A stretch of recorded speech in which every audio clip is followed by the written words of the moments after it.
Search. I'm Michelle. And I'm Lisa. And as most of you know, we are in try number 2 of our IUI tries. And today we're going to talk to you about our donor search. But first, Michelle, you had a number of appointments this week. I did.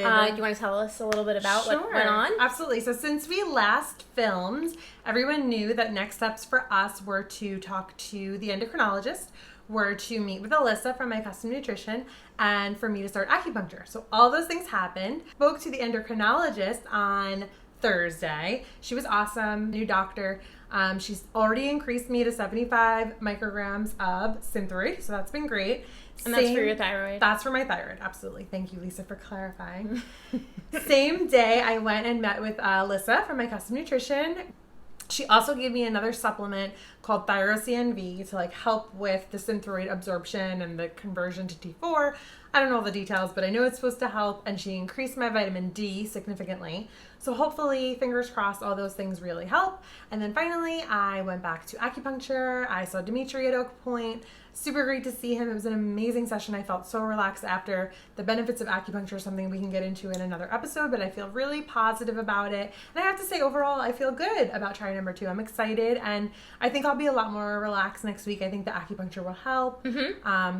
I'll celebrate for my birthday. I'll have something to drink maybe. I don't feel like I'm going to be as rigid. I think the minute you kind of just chill out from all the advice all the other moms have given me, everything falls into place. So fingers crossed. Yeah, fingers crossed. For try number 2. I'm excited. And we did get a lot of great news, and we're so lucky we've got such a great arsenal of support around that. Okay, so let's get into the donor search. So this was a lot of fun. It was. And we learned a lot from the process, and that's why we want to share it with you. So to start, there's a number of cryobanks, aka sperm banks, to conduct your donor search. And, for some people, the search is about nationality, it's about education, it's about health, so, family health. Absolutely. So there are a number, like Lisa said, of banks. There's Fairfax, there's Seattle, there's California, just to name a few. We had originally really been looking heavily at Fairfax because it had been recommended by another couple that we know and love, and California was kind of always top of our list because we knew it was a big reputable bank, and then our doctor actually recommended Seattle. So we kind of were just searching between them, mostly though Fairfax and California. And some people say that a large bank is good to use. Some people say it's not great to use. So we checked a lot of the reviews and background and history and complaints and good, bad, and indifferent. So we really did try to do our research, but at the end of the day, the FDA backs these banks, and we felt that California was reputable, and, our doctor had recommended it. So that was ultimately what we went with. Yeah.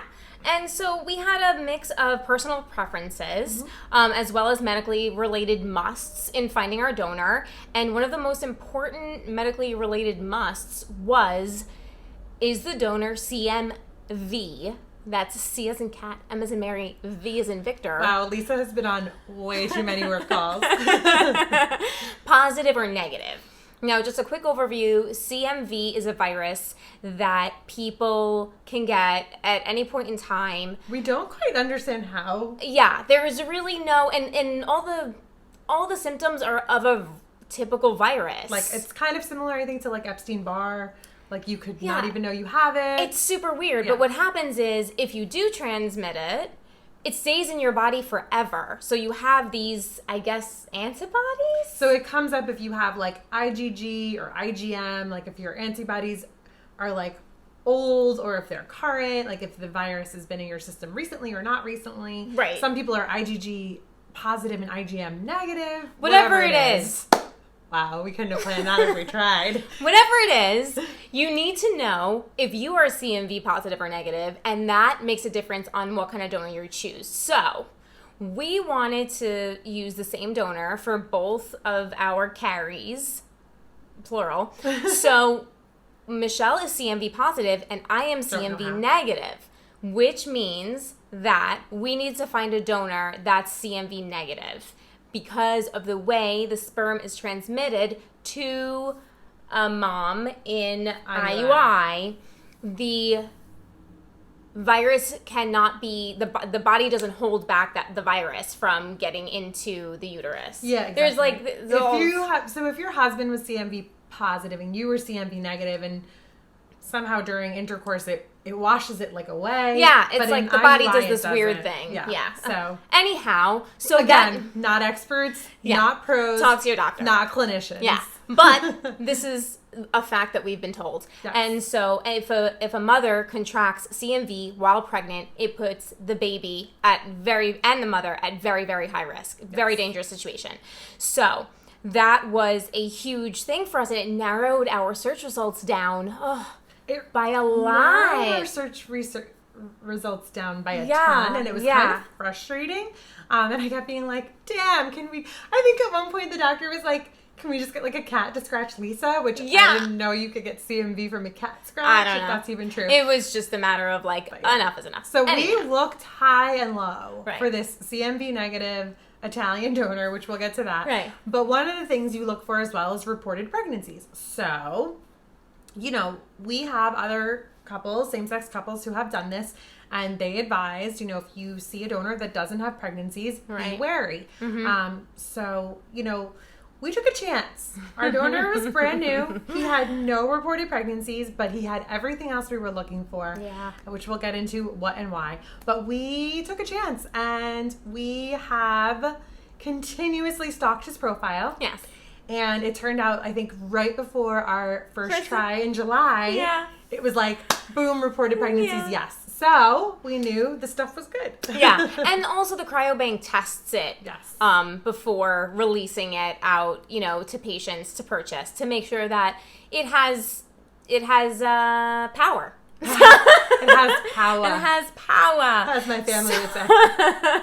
So aside from the medical must in our donor search, we wanted a donor to match our nationalities. We wanted a donor to match our creativity and also her smarts. She's very book smart, also creative. Lisa is also very smart.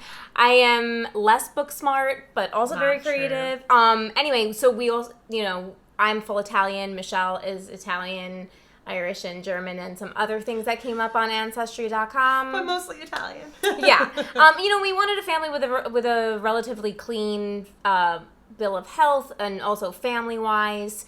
Of course, they show you everybody, grandparents, and all that. And history of addiction in the family is something that, not having that in the family history is very important to us, because our family has that history. So we already know, we could pass that gene on. We could pass that gene on. So to be able to kind of keep it at bay if we can, that was important to us. It's really important to us.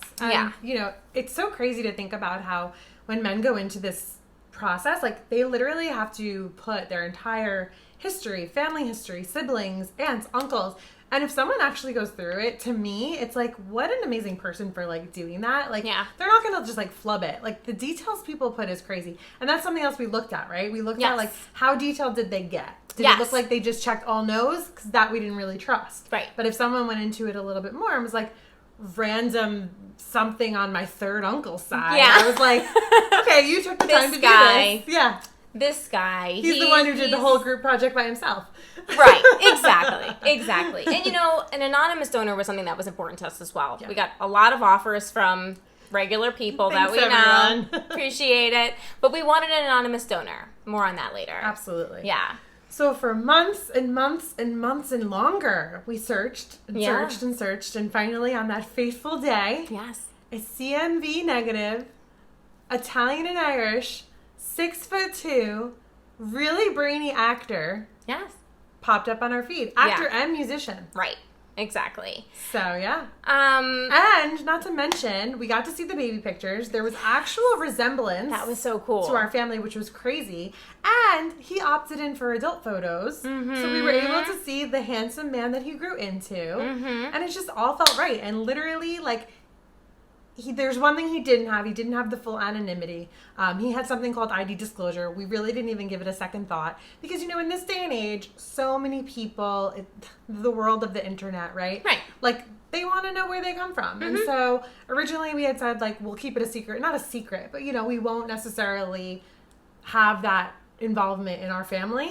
But when our kids turn 18, because he does have ID disclosure, they do have the opportunity to reach out to California Cryo to get his last known address and name. I don't know exactly how the whole process works from there, but if they do want to know one day who their donor father is and he engages that in response, they have the opportunity to do that. Then so be it. Yeah, we wanted to allow them that choice. It's not open. It's ID disclosure. Right. Which means that they have to reach out Yes. to the cryobank about it. And, there's this other thing called the donor sibling registry. So we could actually, in the future, go to this donor sibling registry, put in our donor's donor number, and find out if anybody's put their children on that. And people actually meet one another's donor siblings. They actually go by diblings. So, there are our children's half siblings out there. That's a possibility as well. Some people think it's a little weird. We think that having all the choices available to you is important. Yeah. So it's pretty cool. It is cool. And we noticed a lot of the donors we were looking at had been on California Cryobank Fairfax for a long time. I did start looking at the donor sibling registry. A lot of them had multiple listings, and it did start to freak us out. Like, I'm going to be completely honest. Like, we were like, wow, this is going to be weird. Our kids are going to have a lot of random siblings around the world. Right. And, this is something we've definitely thought about. So, like, we did our homework. We looked at the family history. We looked at the medical background. We looked at everything that this individual submitted. But then we thought about, like, the future for our kids, right? Whether or not they're going to want to meet this person. But then also, God forbid, our kid goes to college. It's a small world. They fall in love with their dibling. I mean, you've seen the movies. I mean, we were a little freaked out about Hollywood's not too far off, So, crazy twist. You would never, ever know. We picked a new donor. So we're thinking, okay, he's new to the program, as they call it at California Cryo. Program. Like, he's going to give multiple times throughout. They call it, being in the program. Well, funny, being in the program. Funny enough, but not funny enough. We came into a situation where, I'll explain in a minute, we had called California Cryo to be like, if we need more vials, are they available? And they said, well, it turns out your donor left the program. He's already given, he's retired, he's given all he's given. He literally gave like twice.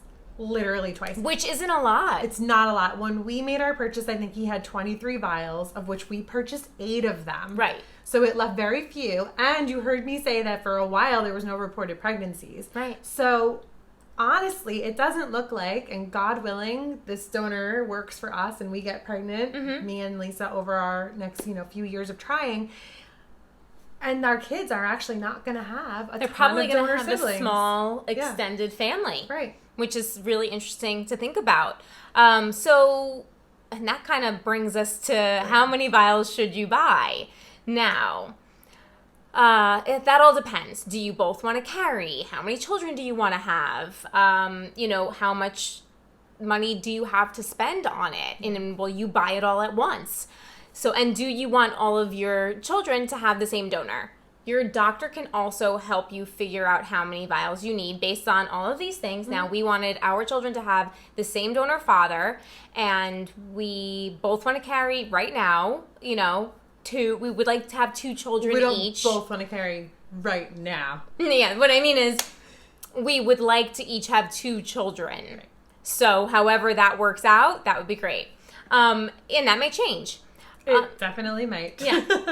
So the thing about California Cryobank, which is really cool, is that anything we don't use, we can return for half the cost back. So they'll refund us half for whatever we don't use if we want to return it. Right. And so all of these things that we've talked about today kind of will go into your choice on how many you want to buy.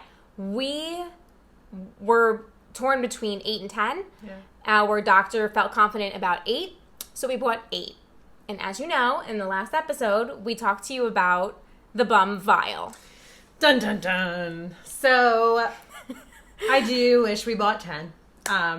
I am the rainy day kind of girl. Let's just have enough. Anyone who has traveled with me or spent a weekend with me or food shopped with me or even just gone to the beach with me for the day knows I bring the entire house anywhere I go. So for me, it's like, let's have enough. What if someone comes over? You'd rather have too much than not enough. Too much than not enough. Well, I was very confident in our doctor's recommendation, but it turns out that when we had our first attempt, as we said, he thought it wasn't good. So we sent the paperwork back to California Cryo, and they were like, according to our standards, the amount of sperm that each vial should have is like 7 to 12 million. It's 10 million, give or take 20%. And so this one had 7 million, so it falls within our range. The motility, though, was what our doctor said was a problem, was 30%. Again, we don't know all the details here, but our doctor felt that this vial was not up to standard, right? So he thought a second vial. Great. Now y'all know I didn't get pregnant on the first try. Right. So we lost 2 vials. Okay. Yeah. So now we're going to our third vial. But the donor, the cryobank the fertility clinic is going to have 2. So really 3 and 4 are going to be there. Right. So it's going to leave 4 at California Cryo for Lisa. God willing, I get pregnant on this try. We'll have 5 left. Leaves Lisa with at least 3, right? And maybe 2 left over if I want to go again. And Dr. Levine would say, you're getting pregnant on this try. Exactly. He is, yes. I'm pretty confident Lisa will be try 1 or 2. We obviously don't know the details, but, So anyway, everyone we've been talking to about this is like, don't stress. It's all going to work out. We're not going to, we're not going to. I will say, too, a lot of people advise us don't buy too many vials at once because, gosh forbid, this donor doesn't work for you. And then you're stuck with, you put all this money out and you have all these vials. But we're lucky. California Cryo will give us some of our money back and we'll figure it out. They also, if we find another donor at California Cryo, they'll do an exchange. So we did the research on that. So that's why we were able to make the plunge and buy the 8. So when it comes down to it for you, talk with your doctor. Think about some of the things maybe we've discussed. Talk to your cryo bank. See what the options are for returns, exchanges, so on and so forth. Again, we do wish we had the 10, but we are pretty confident. It's gonna be fine. Dr. Levine would say, it's gonna be fine. I can hear him now. Absolutely. So that is the story about how we found our Irish Italian actor, Smarty Pants, 6'2", looking forward to carrying that child as a 5'1" on a good day woman. Sorry, Lise. But no, we're really excited. We wanted a tall donor for the fact that you We are did, because I am short. So that's it, and hopefully you enjoyed the tale that we told. We do still have several appointments this week, so another busy week ahead. I'll have a sonogram on Friday where they will check the follicles. Yes. Another acupuncture appointment, some more blood work for my thyroid. Hopefully IUI next week. Yes, early next week will be my IUI. We will be posting about it. We won't be filming an episode next week because we will be doing some fun celebrating for my birthday. So, but stay tuned. We'll have stuff in the story. We'll have stuff in our feed. But thank you all so much for tuning again. I hope that we covered everything. If you have any questions, reach out, message, email us. We're so excited to be sharing this journey with all of you. We so appreciate all the support and all the messages of encouragement that we've gotten. We honestly are like, I think it's like such a blessing and a gift that we're doing this like this, and it's making us feel like we're doing this with everyone. We're not just doing it on our own. So yeah, it's super I really cool. support it. We're loving it. I really support it. I'm really glad you support it. I really love that journey for us. I'm so glad you love that journey for me. Just full disclosure, we film these like at 9:30, 10 o'clock at night because our days are crazy. It's a good idea. And everyone should do that. And so, sorry for all the flaws. Thanks, everyone. Thank you all so much for tuning in again, and we will see you in a couple of weeks. Bye.